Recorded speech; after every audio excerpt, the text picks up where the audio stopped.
Kushanutana suzvika here. Asuzvika here zvanuta wewe. Ore takuchita zvechisimba alright. Mama yazochuzwa.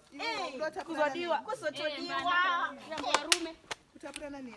Varume. Kuramba varume mvanayo. Isusu mantara.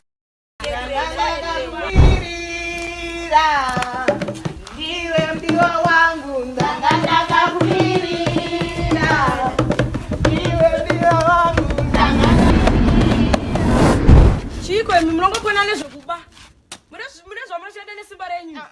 Zvinoti amuna kana zvinoti musada tandiudza zvisina baba.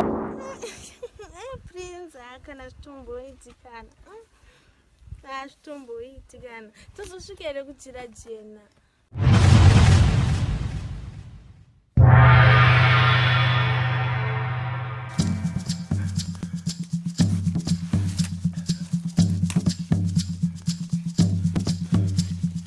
Lewe mwana wa baba wangu. Iwe zviri kunzi mwana wa mamba ari kuda mhandara. Iwe ndinonyazokuziva yako iyo ya mudhara uyo wakamboita.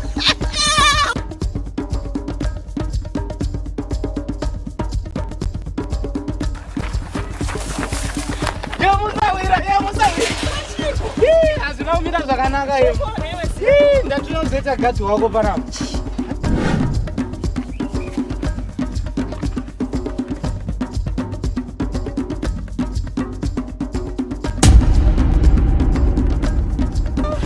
Wadzise nini?